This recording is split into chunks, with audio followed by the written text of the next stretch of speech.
In this amazing episode, Nicole Leffer is going to share with us a step-by-step process on how you can use ChatGPT to create content that is not plain and everybody else, but to make it you, to make it sound like you, and to make thought leadership amazing content leveraging AI tools.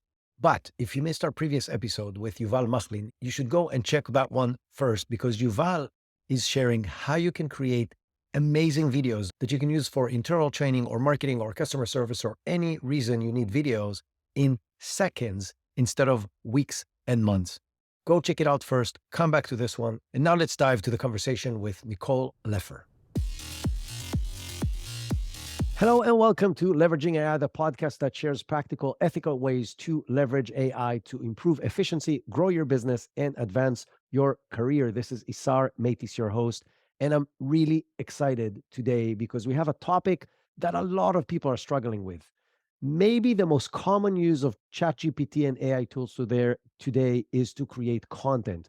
And a lot of people are complaining that the content is blah, vanilla, right? It's the same. And what's the point in creating content if it's boring and the same as everybody else is creating? It's not going to do me any good.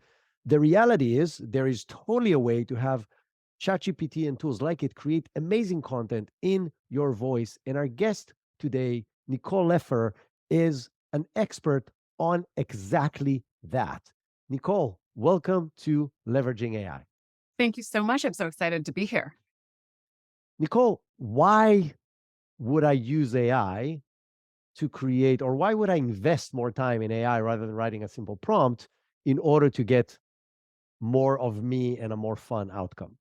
Yeah. So the biggest complaint is this generic, boring content that comes out of AI. And really taking just a little bit more time is going to give you content that is going to connect with your audience, that's going to establish you as a thought leader, that is really going to elevate your marketing and what you're doing to entirely new levels. It's still going to be so much faster than creating this stuff from scratch all by yourself, but it is worth the little bit of extra time investment to keep you and make yourself the secret sauce that makes your AI driven content amazing. So basically, invest a little more time, get a lot more value. That is the only reason why you even generate content to begin with. Exactly. Exactly. And it's still a huge time savings over just doing everything manually to get that thought leadership and like personalized content. Fantastic. Let's dive into the how. What do Yeah. I need to do in order to get ChatGPT or any other tool out there to create content that is more unique, thought leadership, fun, my voice, etc.? You need to do is realize your ideas have to go into it. You cannot actually expect to use ChatGPT as your thinking replacement. You're going to provide it with the thinking. So there's several ways you can do it, but the first thing you're going to do is give it a prompt that is giving it that information that is that creative input. So that could be existing content you have, maybe a long form blog post you've written in the past, or it could be an ebook you have. It could also be my absolute favorite thing is to just record a voice memo while I'm on a walk or doing my laundry or whatever I'm doing around my house. The idea strikes. I record a voice memo on my phone, email it to myself and upload it to an app like Whisper or Descript. And then with that app, get the transcript and put that into ChatGPT and have ChatGPT use that to create my content. So use these ideas that I've presented to make this new content. Okay, so now you have the idea of the content. How do you train it to be more you and more relevant to the audience? Okay, so we're going to actually rewind from what I just said. And before you're creating any kind of content, you want to train ChatGPT on your voice and your style of writing.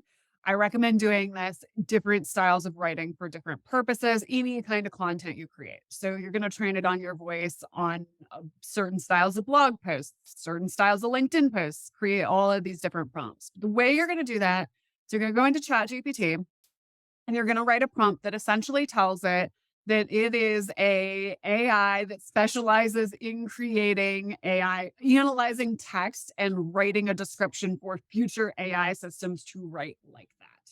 You're going to ask it to use NLP, which is natural language processing. It's going to understand what that is. You don't need to analyze this text and describe this text to a future AI system and write that description. So you're going to give it that prompt, and then you're going to give it the text to analyze, whether that's an existing blog post, a few different LinkedIn post examples, blog, ebook content you've written, whatever it is. You're going to put that in, and it's going to spit back out this text description for you. Save those however you want to save them. You could use a Chrome extension. You could use a Google Doc. I think a great Chrome extension for that. Yeah, called Um, Magical. It's awesome. yeah, awesome. use that, use Google Docs, whatever works for you. But now you can take these voice prompts and you can drop them into your other prompts, and that will help ChatGPT to write in your style.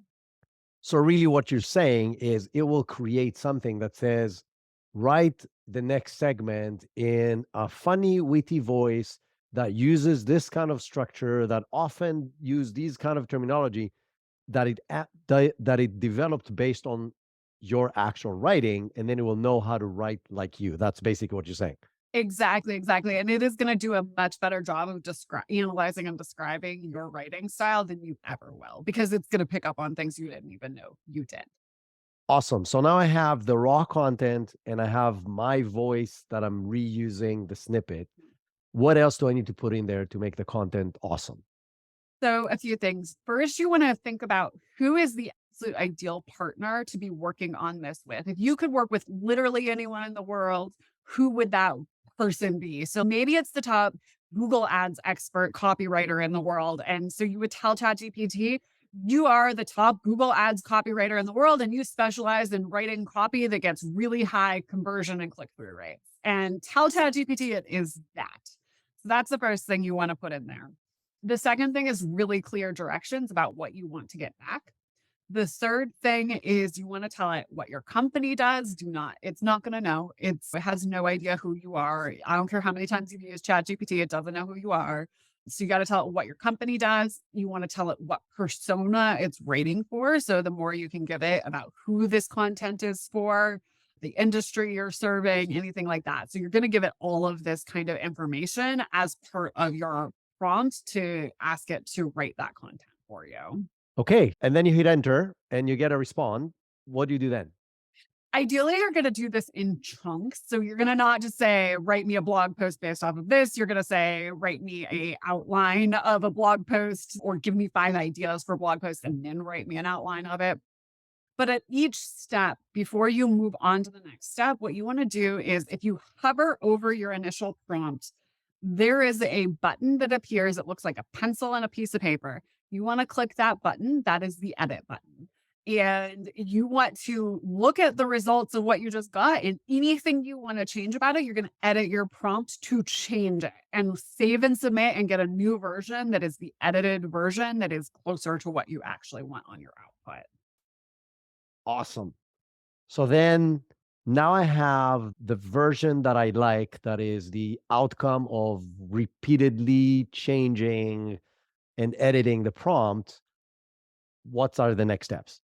Yeah. So once you've gotten you've gone through this process and you've got what you want, you're going to want to edit it as a human. That is really, at the end of the day, now is when you check for bias. You want to make sure it hasn't infused any bias into what you've written. You want to fact check anything, because ChatGPT and all of these tools are notorious for making things up. So you want to make sure it's all true. It's still all from what you said, if there's any facts. And you want to inject a little bit of your own personality, any edits you want to make. Then what I like to do, once I think it's in ready to use form, I'll just feed it back to ChatGPT and ask it for affirmation that I did a good job. I ask it to give me any final edits that are necessary before I approve it. And I'm asking it to just look for any glaring errors, grammatical mistakes, anything like that. Wow. This is amazing, Nicole. This is really brilliant and really good stuff.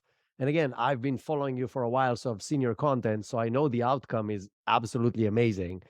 Thank you so much for sharing your process with us. We're going to record a much longer episode than this, that people can listen to this in a lot more detail. But for now, thank you so much for doing this with me and sharing with my audience. You're so welcome. And I'd love to connect with your audience on LinkedIn if any of them want to connect with me there. Absolutely. I don't know about you, but I'm definitely implementing everything Nicole mentioned in order to get ChatGPT and other tools talk in my voice, and to be able to use AI tools while still differentiating and being unique and have thought leadership content. But do not go anywhere, because the next episode is really going to blow your mind. Our guest, Dor Gil, who is one of the very few people who actually won an Emmy Award for the technology that they have developed, is going to share the details of an incredible experiment that he did.